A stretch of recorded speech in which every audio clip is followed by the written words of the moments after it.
Bien, alors on va revenir donc sur le financement d'un investissement par un emprunt.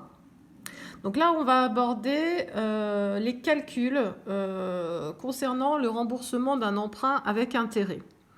Alors, il faut savoir qu'un emprunt est caractérisé par différents paramètres. Tout d'abord, ce qu'on appelle sa valeur nominale, qu'on appelle V0. C'est tout simplement le montant de l'emprunt. Regardez, je vous le note. Voilà, donc la valeur V0, hein, c'est le montant emprunté. Voilà, tout simplement. Sa durée, exprimée en nombre d'années, donc le nombre d'années de remboursement de l'emprunt. Son taux d'intérêt petit i. Alors, quand je parle du taux d'intérêt petit i dans mes formules de calcul, petit i est déjà divisé par 100. Par exemple, si le taux d'emprunt, le taux d'intérêt est de 5%, alors on note que petit i est égal à 0,05. Ça, c'est pour éviter de traîner des divisés par 100 dans les formules de calcul. Et puis, un emprunt est caractérisé par sa modalité de remboursement. Il y a en effet deux façons de rembourser un emprunt, soit par amortissement constant, soit par annuité constante. Attention, j'attire donc votre attention, c'est le cas de dire, sur le fait que amortissement constant, le mot amortissement n'a rien à voir, j'insiste, n'a rien à voir avec l'amortissement du NIMO. Amortissement constant signifie remboursement constant. Je vous explique. Prenons le cas d'un emprunt de 10 000 euros remboursable en 5 ans au taux d'intérêt de 6%. Je vais prendre deux cas. Premier cas numéro 1, il s'agit d'un amortissement constant, c'est-à-dire d'un remboursement constant. Ça veut dire quoi? Ça veut dire que chaque année, puisque j'ai emprunté 10 000 remboursables en 5 ans, chaque année je vais rembourser 10 000 divisé par 5, je vais rembourser 2 000 euros.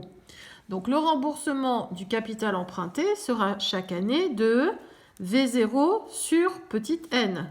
Je répète, j'ai emprunté 10 000, je le rembourse en 5 ans, je rembourse 2 000 euros par an. Quand j'emploie le mot rembourser, c'est toujours hors intérêt. Le remboursement, c'est le remboursement du capital emprunté sans les intérêts. Alors regardez, je vais présenter le remboursement de mon emprunt étalé sur les 5 ans. Donc, dans ma première colonne, j'indique le numéro de l'année. Je commence par indiquer qu'au départ, le capital restant dû est de 10 000 euros. Et ces 10 000 euros, je vais les rembourser en 5 fois 2 000 euros. Je répète, quand je dis que je vais les rembourser, la colonne amortissement correspond au remboursement proprement dit hors intérêt. Donc je rembourse chaque année 2 000 euros. Mais en fait, la banque me réclame plus que 2 000 euros chaque année puisqu'elle me réclame les intérêts calculés au taux de 6%. 6% sur combien la première année? 6% sur 10 000. Donc les intérêts la première année, c'est 6% sur 10 000, ça fait 600 euros. Ce qui fait que la banque va me prélever non seulement 2 000, mais en plus 600. Autrement dit, une annuité, on appelle ça une annuité. L'annuité, c'est amortissement plus l'intérêt. Au total, la banque va me prélever 2 600. Ouais, mais dans les 2 600, on est bien d'accord que je n'ai remboursé que 2 000. Donc, je dois encore sur les 10 000, 10 moins 2, je dois encore 8 000. Je ne retire que l'amortissement, on est bien d'accord, hein, puisque les intérêts ne sont pas compris dans les 10 000. 10 moins 2 égale 8 000. La banque, la deuxième année, elle me réclame combien d'intérêts? Elle me réclame 6% sur ce que je lui dois encore. 6% de 8 000, 480. D'intérêts, en plus des 2 000 de remboursement proprement dit, 2 480. Mais même si je donne à la banque 2 480, je n'ai remboursé là-dedans que 2 000 sur les 8 000 qui restaient encore à rembourser. Il me reste donc 6 000.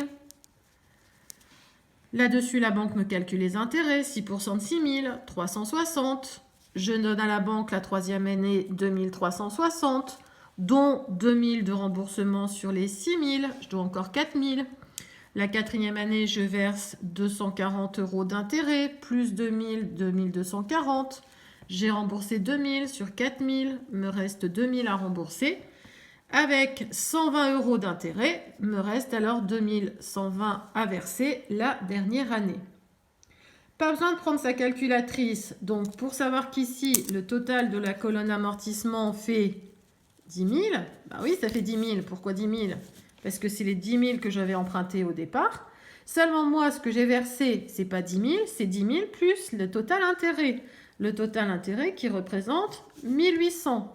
Et donc, moi, j'ai donné à la banque au total. Vous pouvez vérifier le total de la colonne. J'ai donné à la banque 11 800. Dont 10 000, c'est normal, de remboursement proprement dit, mais aussi 1800 € d'intérêt. Ce qu'il faut que vous reteniez, c'est que ces 1800 représentent le coût de l'emprunt. Le coût de l'emprunt, c'est ce que je vous indique ici en bas de la feuille. Le coût de l'emprunt correspond au montant total des intérêts. Seuls les intérêts, vous vous souvenez, représentent une charge dans le compte de résultat. Les 10 000 € ce n'est pas une charge. Les 10 000 €, je ne fais que rendre ce qu'on m'avait avancé. Par contre, je donne 1800 € de plus. Et ça, c'est une charge financière, j'espère que vous vous en souvenez, dans le compte de résultat. Je vous prends sur une troisième vidéo pour le remboursement par annuité constante.